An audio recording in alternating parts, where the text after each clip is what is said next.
Êxodo 27, os irmãos encontraram? Amém. Digam, eu amo a Bíblia. Eu amo a Bíblia. Diz-nos o seguinte: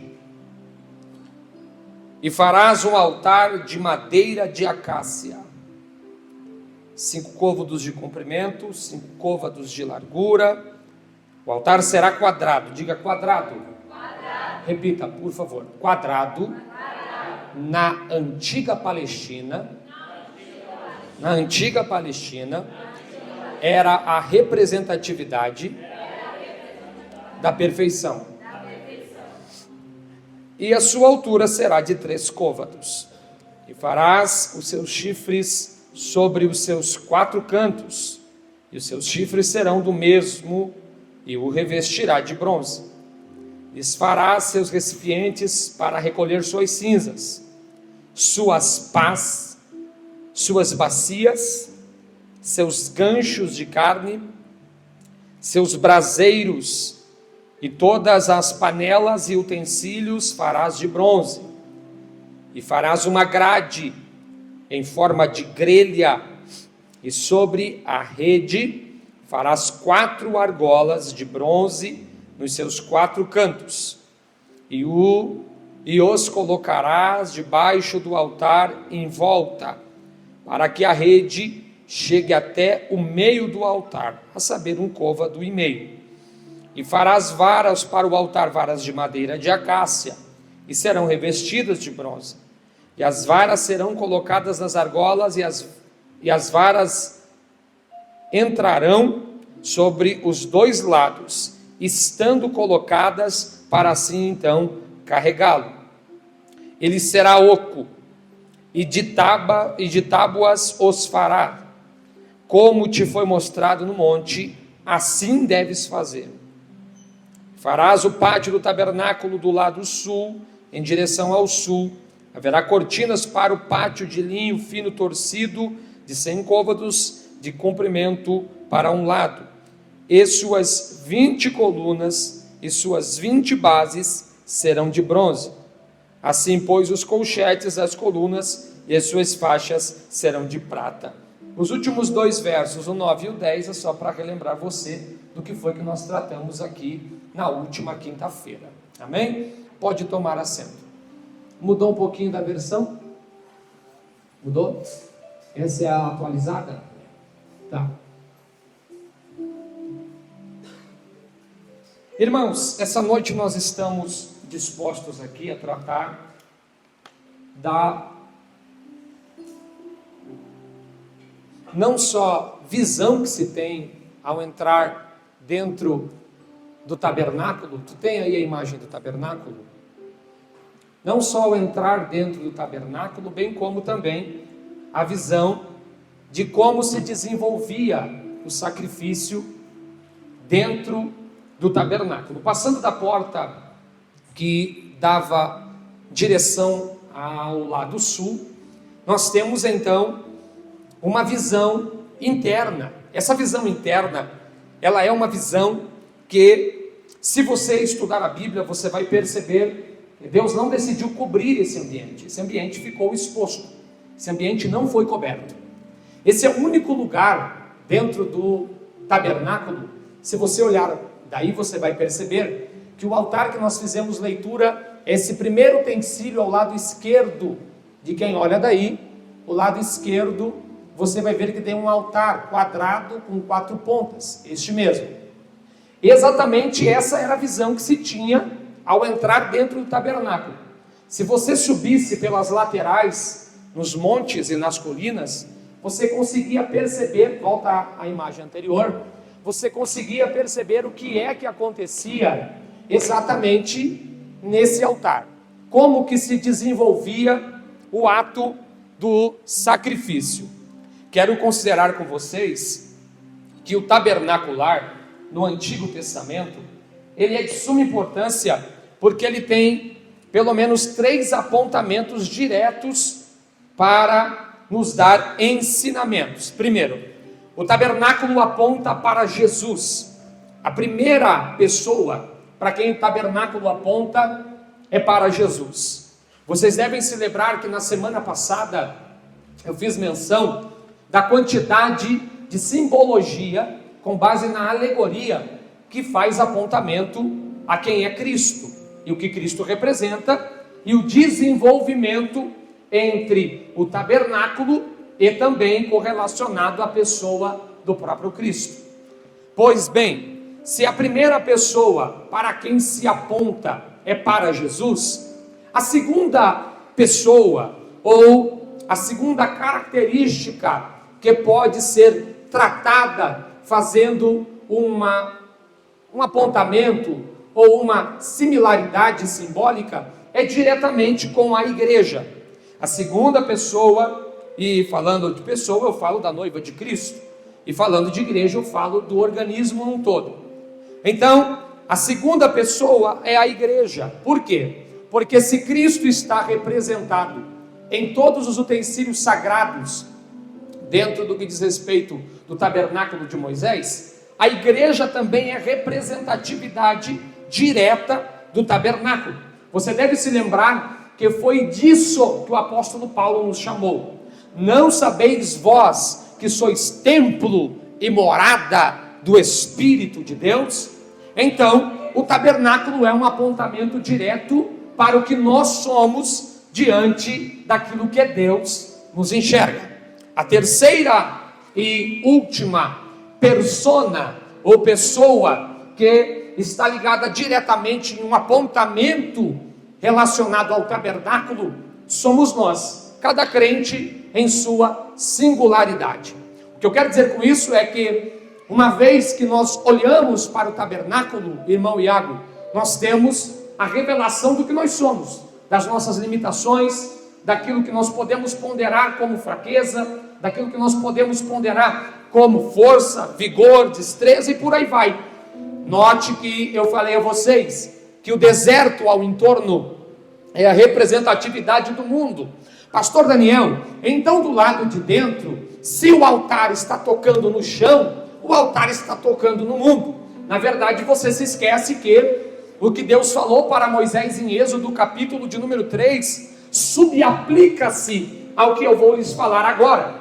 Porque quando Moisés foi chegando, querido presbítero Estevão, para se aproximar da sarça e do anjo que estava na sarça, a Bíblia diz que o anjo do Senhor abriu a boca e disse: tire a sandália dos teus pés, porque o lugar que tu pisa é terra. Muita gente, pouca voz, ou muita gente e poucos interessados. Tire a sandália dos teus pés, porque o lugar em que tu pisas é terra. Então, automaticamente, se nós temos o tabernáculo do lado interno relacionado ao santo e o santíssimo lugar, aquele altar que está ali e aquela pia que está ali estão em um lugar onde Deus está declarando que é lugar. Então ali, olhe para mim por favor, então ali nada tem a ver com o mundo. O que está fora pode ter relacionamento direto no apontamento do que pode simbolizar o mundo, mas o que está do lado de dentro, uma vez envolvido com o santo e o santíssimo, já passa a não ser mais parte do mundo. É por isso que eu gosto de afirmar, reafirmar, fazer menção de que nós estamos representados dentro do tabernáculo. Por quê, pastor? Porque se você analisar nós do lado de fora, não tendo parte com o Santíssimo, com a santidade, não tendo parte com o sacrifício, não tendo parte com a purificação, somos considerados impuros. Mas a partir do momento que a porta se abre, a porta da misericórdia se abre, a porta da graça se abre, a primeira coisa que se espera é uma autonegação, dentro do que Cristo falou, dizendo: quem quiser vir após mim, tome a sua cruz e siga-me. Isto é sacrifício autopessoal, isto é sacrificar quem nós somos, isto é sacrificar o nosso eu. E a primeira coisa que nós temos ao abrir o ambiente de revelação entre o que Deus é e o que o homem é a revelação do que eu sou mediante ao altar. e no altar se revela a necessidade de me sacrificar e poder ter então acesso ao lugar santo. Até aqui você entendeu? Eu quero lembrar você que este povo não era um povo organizado. Quero lembrar você que este povo em questão saiu da escravatura. Esse povo em questão saiu das algemas egípcias, que eram consideradas pelos povos antigos as piores algemas de escravatura da época. Eu quero lembrar vocês que Deus está tratando com um povo que no corpo está livre, mas na mente ainda está preso. E isso muito bem retrata quem nós somos. E muitos crentes que habitualmente vêm à igreja. O corpo dele está livre, mas a alma dele ainda está presa.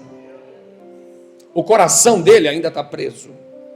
Preso no que passou, preso em acontecimentos antigos, preso em uma série de abusos da infância, preso em determinados lugares que o corpo dele já saiu há muito tempo, mas a alma dele parece que caminha por lá diariamente. E Deus, quando entrava os sacerdotes para fazerem o ofício, mandava-se fechar as portas, para que os sacerdotes conseguissem entender que uma vez que se envolveram com o tabernáculo, a porta se fechou e só Deus dando ordem, a porta se abriria para que eles pudessem sair para o lado de fora. E isto muito retrata a nossa vida, porque uma vez que nós nos envolvemos com Deus, não há mais para onde escapar, não tem mais para onde fugir. Você pode até dar uma desviada, dar uma deslizada, pode até sair fora da igreja e ficar um tempo fora, mas vai ter uma hora que vai bater uma saudade, vai ter uma hora que você vai sentir vontade de orar, vai ter uma hora que você vai sentir vontade de ler um texto bíblico, de cantar o hino da harpa, e às vezes, ainda que rejeitando o vocábulo,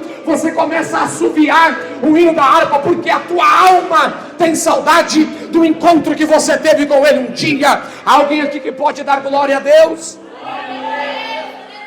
Agora eu quero que você, por gentileza, localize na sua Bíblia Êxodo 38.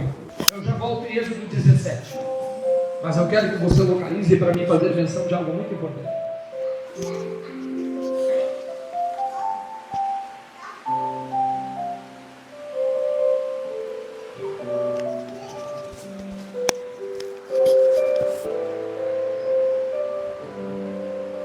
Êxodo 38. Localize, por favor.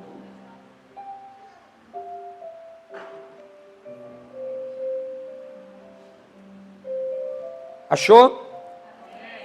Do verso 1 ao verso 7. Por gentileza, um dos dois obreiros aqui em cima, põe-se de pé e leia. Fez um altar de madeira de acácia para oferecer a oferta de elevação. Por favor, repita a primeira palavra que aparece na tua Bíblia. Fez um altar. Fez. Pode ficar de pé. Repita, fez. Agora, Êxodo 27 é farás. Êxodo 38 é? Êxodo 27 para Êxodo 38, quantos capítulos nós estamos fazendo com dimensão de espaço? 11 capítulos, pode continuar. Chamado altar dos holocaustos, com as seguintes medidas: 1,35 metros de altura, e como era quadrado, com 2,25 metros de cada lado. Nos 4 ângulos fez um acabamento na forma de chifres, formando uma só peça de arte com o altar, e o revestiu de bronze. Fez também todos os utensílios do altar, os recipientes para recolher as cinzas, as pás, as bacias de aspersão, os garfos para a carne e os braseiros. Fez também para o altar uma grelha de bronze, em forma de rede, sobre o rebordo do altar, embaixo, desde a parte inferior até a metade do altar. Fundiu 4 argolas nos 4 pontas da grelha de bronze, para que servissem de receptáculo aos varais. De madeira de acácia fez essas varas, revestiu-as de bronze e, colocou-as nas argolas de bronze, fixadas nos 2 lados do altar, a fim de que o pudessem locomover. O altar era, portanto, oco e feito de tábuas. Ótimo.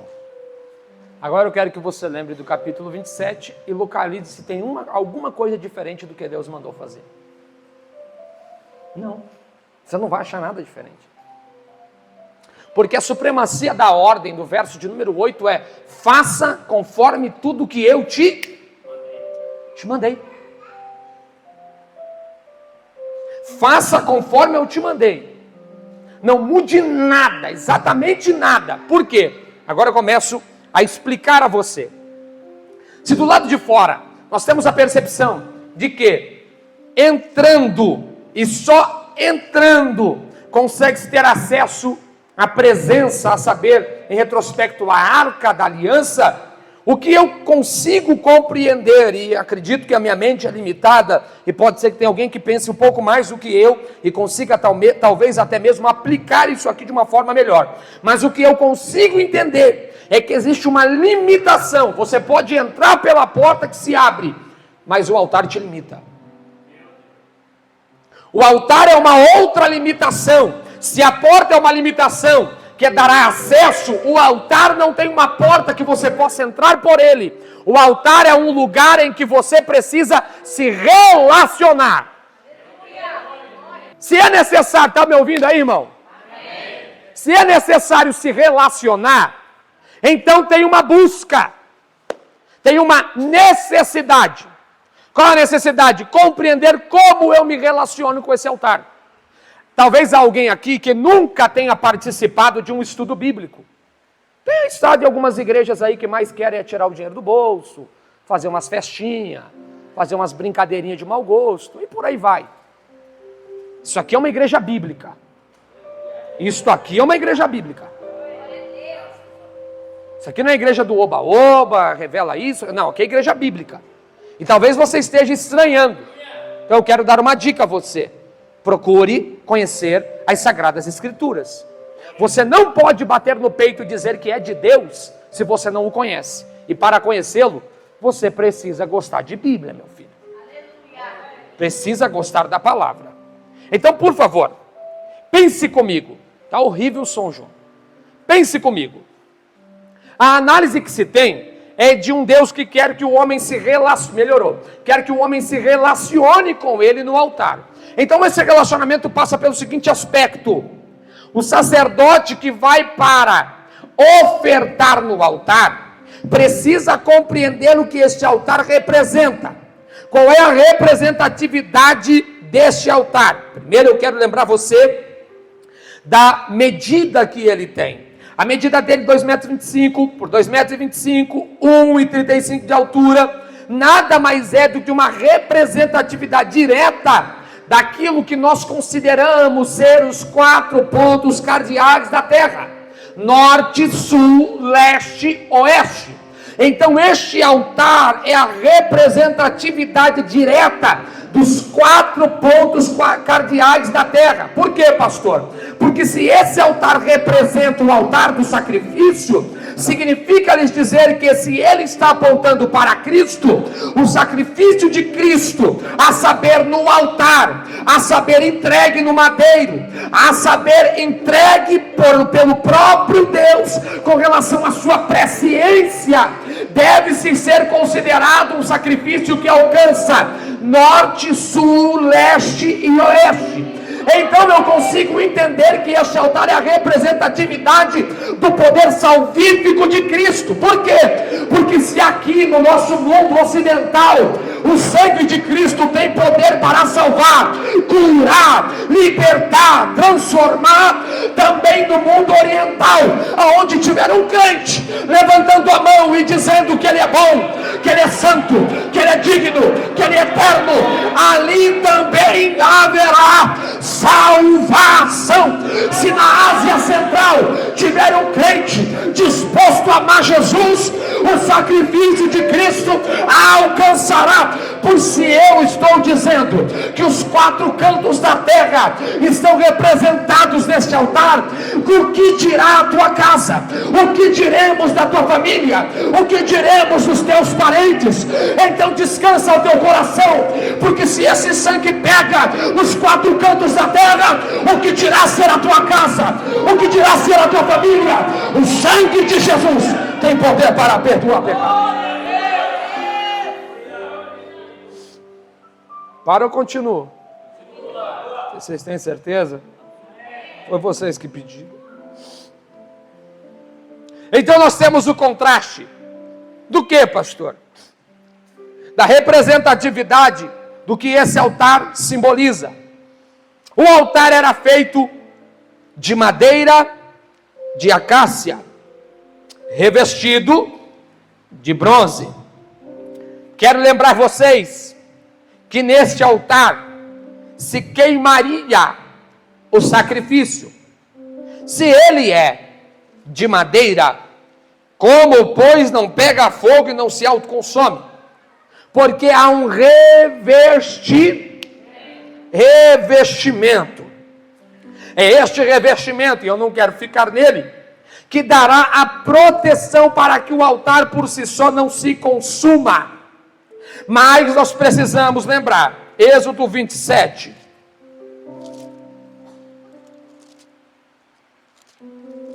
Versículo de número 4. Você vai fazer recipientes para recolher as suas cinzas, a paz, bacias, ganchos, braseiros e panelas e utensílios farás de bronze. O que é que eu quero considerar com vocês nisto aqui? É que este altar ele era específico para derramamento de sangue. Este altar era específico para o que diz em Levítico capítulo de número 1, 2 e 3. Sacrifício de libação, solidez, morte de um animal. Lembre-se também que uma vez que o sacerdote levava o animal para ser sacrificado, ele confessaria uma vez por intermédio da boca do próprio que entregava o animal como oferta. Ele confessaria o pecado colocando a mão sobre a cabeça do animal e entregando o animal ao sacerdote, para que o sacerdote então matasse o animal no altar, no lugar do ser humano. Pense comigo, por favor. Volte sempre lá no tabernáculo ou no altar. Por gentileza, no altar que fica melhor. O sacerdote recebia o animal de alguém das tribos que estavam dispostas ali, que havia pecado, que havia falhado, que havia cometido algum equívoco, que havia de alguma forma até mesmo burlado as 10 leis, ou o decálogo mosaico, e por aí vai, porque ele já tinha a sua representatividade como normatativa entre o povo. Quando entregava, ele era obrigado a colocar a mão sobre a cabeça do animal e declarar o seu peso de responsabilidade e culpabilidade, para que uma vez que ele denunciasse o seu próprio pecado sobre o animal fosse então digamos, mediador, para usar uma palavra que você possa considerar, o mediador entre o sacerdote e o homem que pecou. O animal era entregue e entregue morria, para que o homem não morresse no altar. Eu não sei se você conseguiu pegar isto aqui, mas você deve se lembrar de alguém, e eu disse que sempre aponta para Cristo, que se entregou por nós, pelo preço do nosso próprio pecado e peso de responsabilidade dele. Se entregou de forma voluntária. Por quê? Porque nem poder para confessar nós tínhamos mais. Porque o apóstolo Paulo escreve à igreja de Filipos, dizendo que nós estávamos entregues ao pecado e consumidos por ele. E Cristo, o libertador, decidiu ir como aquele que resgata o parente remidor. Como o parente remidor foi, se entregou, pagou a dívida na cruz do Calvário e declarou: era para o Daniel morrer? Era para a Natália morrer? Era para o Rodrigo morrer? Era. Por quê? Por causa do pecado. a imundícia consumiu o ser humano de uma forma tão terrível, que todos nós pecamos e destituídos somos da glória de Deus. Mas aí entra Cristo no plano de redenção e diz: eu pago a dívida, eu pago o Uracalabaxeia. Eu estou disposto a pagar a dívida. Que dívida é esta? A dívida que o apóstolo Paulo declara, dizendo que era impagável, ninguém podia pagar. E Satanás fez uma declaração: qual? O preço é este. Qual é o preço? Sangue.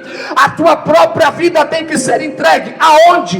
No vitupério do Calvário. Se não for para a cruz, o negócio não está fechado. Para poder resgatar o homem das garras do pecado que lhe aprisiona, para poder resgatar o homem das ações do inferno que o aprisionam, alguém tem que pagar um preço de sangue. Jesus olhou e no cenário da crucificação já estava pago.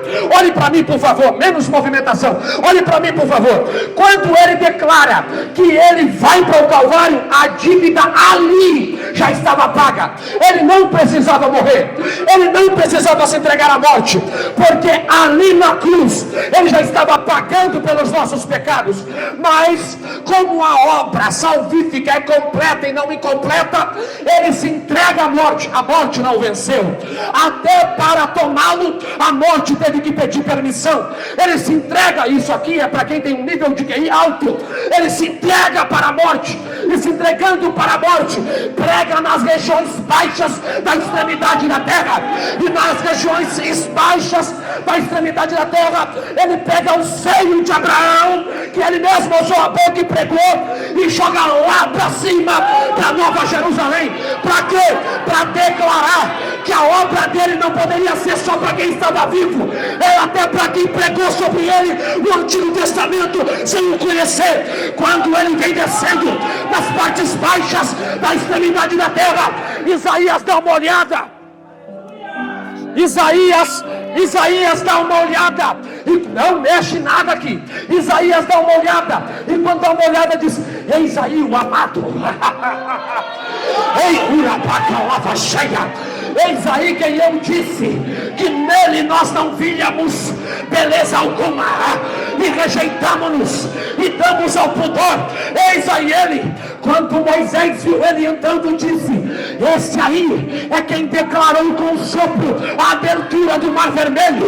É Uracaia Lavaceia. Foi esse que mandou as cordonizes para o deserto. Quando Elias viu ele entrando, disse: este é aquele que tem a única porção que eu nunca carreguei, a porção dobrada, a porção múltipla.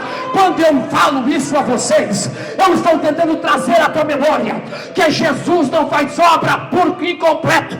Jesus não faz obra pela metade. Ele desceu, se entregou à morte. Para quê? Não só para resgatar a gente, mas para resgatar quem entregou a própria vida antes dele, por amor à palavra. Jesus não fica devendo nada para ninguém. Jesus não fica devendo nada para ninguém. Considere comigo o fato de que este altar representa o sacrifício dele. Por quê? Porque a lenha era colocada por baixo da grelha, o animal colocado sobre o altar. Sabe quem é que representa a lenha ali dentro? Por baixo da grelha, os patriarcas, os profetas, que aqueceram a vinda dele.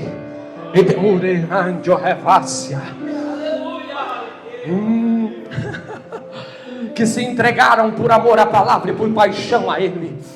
Mesmo sem o conhecer, decidiram se entregar à missão que lhes fora proposta. Foram eles que aqueceram, foram eles que declararam, foram eles que anunciaram a vinda do Messias para salvação, remissão, perdão, redenção. E lá vem o sacerdote, coloca o animal, prepara o animal. O sangue tem que gotejar. Enquanto o sangue goteja, ele pega o sangue, vai nas 4 pontas do altar, nos 4 chifres do altar, e passa o sangue nas 4 pontas. Ali, naquele momento, ele não sabe o que representa ainda, mas o grito para o presente século era esse: o meu sangue vai alcançar as 4 cantos da terra. O meu sangue vai alcançar. O meu sangue não é só para quem está dentro. O meu sangue não é só para a turma de dentro. O meu sangue não é só para a galera do aleluia e do glória a Deus. O meu sangue não é para perdão de pecado só para quem bate cartão na igreja anunciando mais uma religiosidade do que um amor a Deus, porque tem muita gente que é apaixonado por uma distinção religiosa.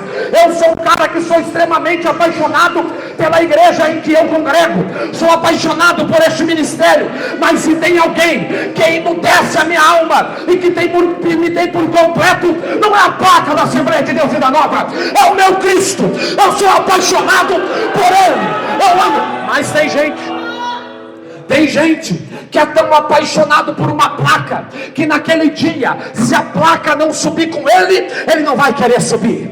Tem gente que é tão apaixonado por uma denominação, que se a placa não estiver dentro do santuário, ele não vai querer fazer parte. Me mostre uma placa no tabernáculo de Moisés, e eu vou respeitar a tua defesa. Me mostre uma placa de uma denominação no tabernáculo de Moisés, e eu baixo a minha bola, escondo os meus livros da faculdade teológica e paro de pregar. Sabe por quê?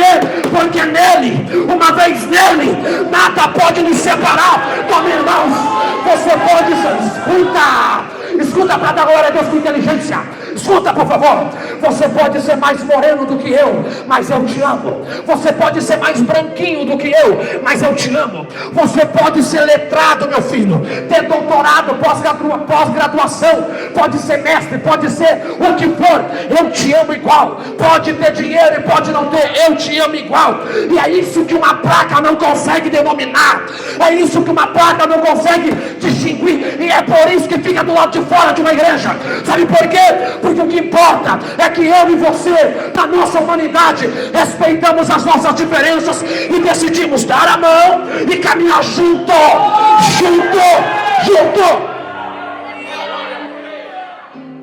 Esse altar tem uma representatividade significativa pelo derramamento do sangue, pelo peso do pecado, que uma vez confessado sobre o animal, uma vez confessado no animal, o animal morre no lugar do humano, e o humano recebe expiação para o pecado. Lembre-se que isto é apenas sombra das coisas vindouras. Eu disse que é o quê? É o quê? Sombra das coisas vindouras. Se é sombra das coisas vindouras, por que é que não existia então perdão para os pecados? Porque perdão para os pecados só existiria a partir da morte de Cristo Jesus, ou ainda em vida, porque é ele mesmo que diz para a mulher sirofenícia, para a mulher do fluxo de sangue, para o cego Bartimeu, para o homem que foi jogado ao tanque de Siloé para buscar a cura, para aquele que estava em Betsaida: perdoados estão os teus pecados. No Antigo Testamento não tem perdão para pecado. No Antigo Testamento a única coisa que nós temos é expiação de pecados. Se é expiação de pecados, queridos irmãos, por favor compreendam, a obra só seria completa nele. A obra só seria completa por ele. Considero, por exemplo, o fato de que o animal era levado todas as vezes que alguém pecava, mas apenas uma vez no ano do perdão, no ano em que depois veio a ser considerado a festa de Yom Kippur, logo depois de eles considerarem o fato de serem uma civilização, neste ano, ou neste dia do ano, então um animal passava a ser colocado como o bode expiatório, em que o pecado era lançado sobre o bode, e era lançado o bode ao léu no deserto para se perder e morrer por todo tipo de chacal, lobo que tinha no que diz respeito a carga de predadores da época. Quero lembrar vocês que este animal que vos falo, no que diz respeito ao pecado diário, ele era muitas vezes apresentado no altar diariamente. Não tinha um dia que não tinha alguém sacrificando um animal para expiação de pecados. Só que uma coisa muito importante deve ser lembrada aqui. Pergunte qual? Pergunte qual? Escute-me. Quando João Batista pregava a palavra, lembre-se o que é que ele falava. Você se lembra qual era a mensagem de João Batista com base na morte de Cristo? Eis que vem aí o Cordeiro de Deus, que tira o pecado do mundo. Lembre-se também que o apóstolo Paulo, escrevendo à igreja de Colosso, revelou que nós morremos, e uma vez mortos em Cristo, ele decidiu nos enxertar, nos colocar como cordeiros, e nos ressuscitou para reinar com ele. Lembre-se também o que diz no livro de Apocalipse, capítulo de número 6 e versículo de número 9, que se uma vez na representatividade do altar existe a morte, uma vez que Cristo decidiu se entregar por nós, se o altar denota a morte, logo nós temos a obviedade que se o altar denota a morte, nele nós temos a aplicação direta de que somos nele ressuscitados. Então lá vai. É impossível alguém se entregar no altar e continuar vivendo a mesma vida na prática da sua morte, na prática do seu pecado, na prática da sua própria entrega à lascívia, carnalidade e todo tipo de podridão. Uma vez que eu me entrego no altar, do altar, ou eu saio ressuscitado nele, ou eu nele morro para nunca mais me levantar. Por favor, abra a sua Bíblia. Abra a sua Bíblia. Êxodo 26.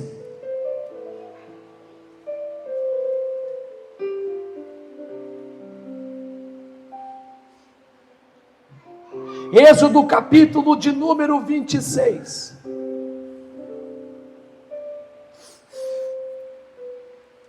Olha o que diz o versículo de número 30. Olha o que diz o versículo de número 30, e eu vou sempre ratificando isso. Olha o que ele diz: levantarás um tabernáculo, de acordo com o modelo que te tenho mostrado no monte. Por que eu faço retificação disso? Porque ainda há uma consideração com relação à eficácia do altar, no capítulo 27, capítulo 28, capítulo 29, 30, 31, 32, 33, 34, 38, de que pode haver algum tipo de mudança. Não pode, porque se houvesse qualquer tipo de mudança, o animal que era entregue ali seria invalidado. Se fosse invalidado pela modificação que existiria, então pelo pressuposto no altar, logo o sacrifício também seria em vão. É por isso que eu quero considerar com vocês agora o que está escrito a partir do versículo de número 3 do capítulo de número 27. Por quê? Porque existem duas aplicações rápidas aqui para mim ganhar tempo, entrar na pia e encerrar a minha participação dessa noite.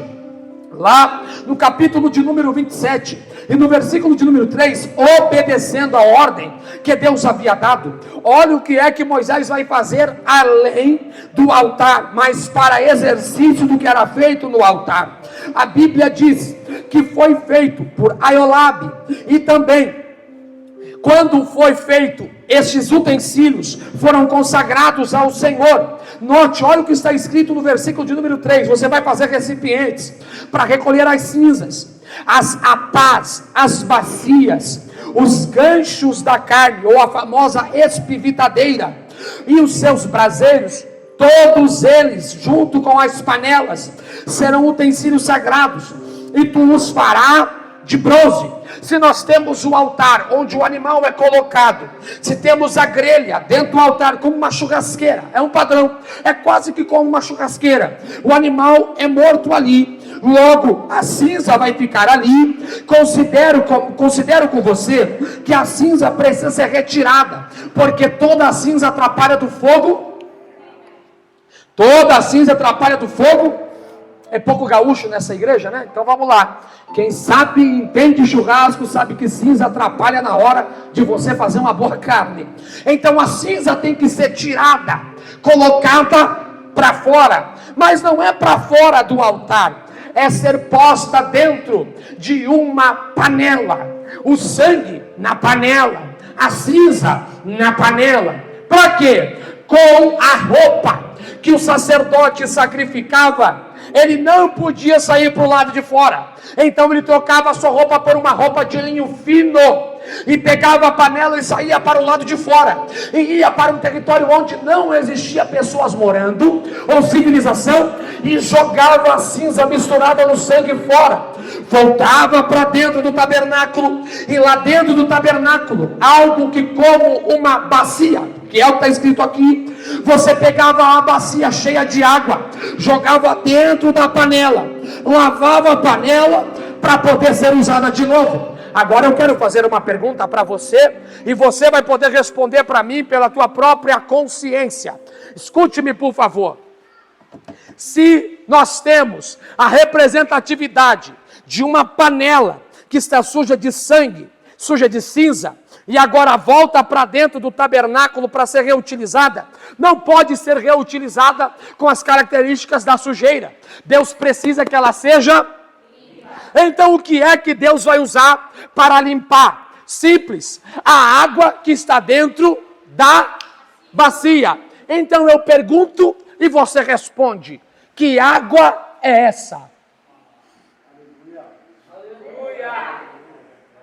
Eu vou de novo, acho que é porque terminou o som e tem crente que é manipulado por som. Que água é essa? Vocês estão em que igreja congregando? Que eu até agora não sei quem é o pastor de vocês. Essa água é a palavra. Porque a única coisa que tem poder para limpar o homem é a palavra. Isso aqui é bateria. Tem que botar a carregar. É a? Então vamos lá. Se a água é a palavra, panela suja de sangue, é nobre ou não? É nobre ou não? O sangue é de quem? O sangue é de quem? Do cordeiro. Mas a cinza também é de quem? Da lenha que queimou. A água misturada na sujeira do sangue e da cinza passa por uma purificação a panela. E essa água não é jogada para o lado de fora, é jogada do lado do altar, porque ela contém o quê? A essência daquilo que nós carregávamos. As últimas fagulhas da sujeira que estão sobre nós, só quem tem poder para tirar não é sacerdote. Porque eu posso sentar com o Anderson e tratar do caráter dele em algumas coisas que ele precisa melhorar. Posso sentar com o Denis e tratar de algumas coisas do caráter dele que ele precisa melhorar. Eu posso me sentar com o meu pastor presidente e ele tratar de coisas que precisam melhorar no meu caráter. Mas aquilo que está colado na parede da panela, só a água pode tirar. Tu quer uma verdade, sim ou não? Quer uma verdade? Pare de procurar gurus da vida religiosa. Pare de procurar os apóstolos, os pregadores, os pastores, porque daqui para lá e de lá para cá não tem um santo. Ah, tu ficou apavorado agora? Tu ficou apavorado por quê? Porque eu disse que não sou ou porque eu revelei que tu não é? Não tem! E se não tem, meu filho, é por isso que eu faço como o salmista Davi fez. Todos os dias eu leio e eu medito na tua palavra. Vale lembrar, a Bíblia é o único livro que não foi criado para ser lido.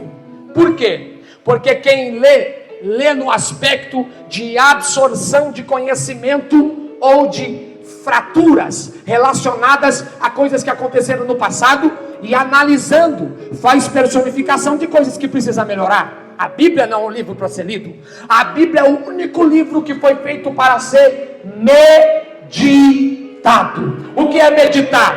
Eu abro a Bíblia e eu me coloco à disposição do texto para me autocomparar, autoanalisar e descobrir aonde eu tenho que melhorar. A água só tem efeito na panela de quem decide se deixar ser limpo. Pode ser o melhor pregador, pode ter o melhor pastor. Se tu quiser continuar sendo pilantra, tu vai continuar. Tu pode ter o melhor pregador pregando para ti todo santo dia. Se tu quiser continuar sendo um crápula, sendo um miserável filho do diabo, tu vai continuar. Então pare de culpar A, B, C ou D. Diga para o Senhor: a panela está aqui, lava ela com a tua água, lava ela com a tua água. Quero lembrar você que estas panelas estão em Zacarias. Não vou poder falar, não vou poder. Zacarias 14, 20, Êxodo 40, 30, Êxodo 24, 6. E lembre-se também que essas duas personificações clássicas de quem somos, de quem Cristo é, e a conotação de junção entre nós e Ele no tabernáculo, revela que no final a obra sempre é limpeza, redenção, com base em um sacrifício. E repito, limpeza, redenção, com base em um sacrifício. Vamos para a pia de bronze, senhores. A pia de bronze está localizada, e se você quiser por gentileza abrir a sua Bíblia, Êxodo, capítulo de número 38.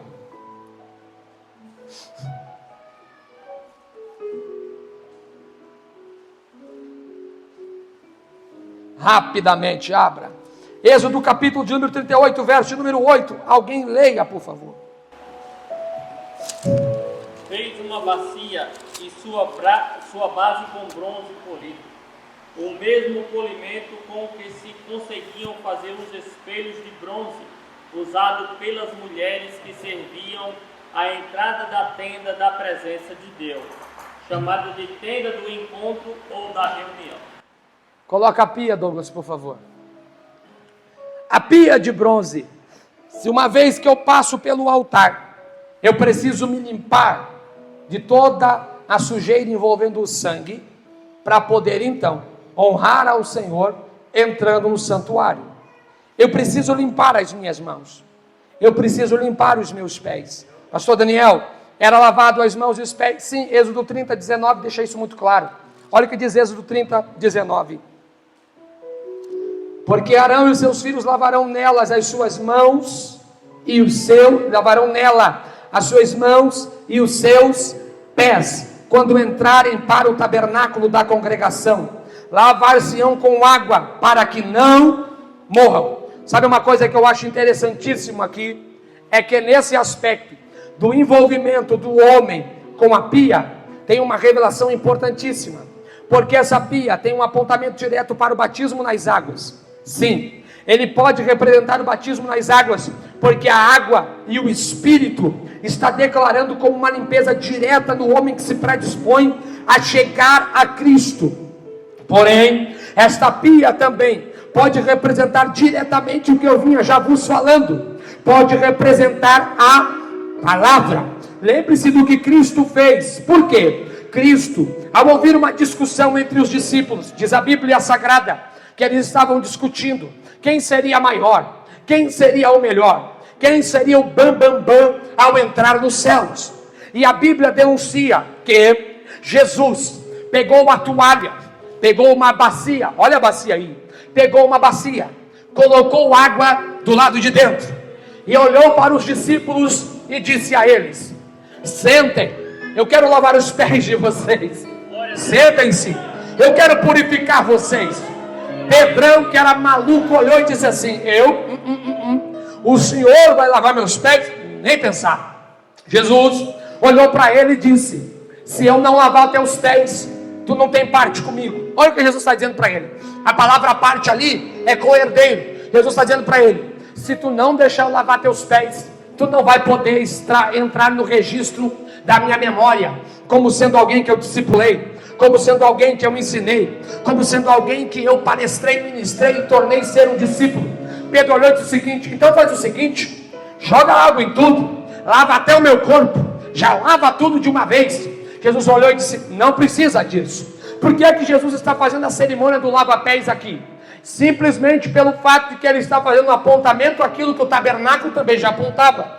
Jesus está dizendo: não adianta apenas lavar as mãos falam de ações, tem que lavar também os pés, porque os pés falam de passagem.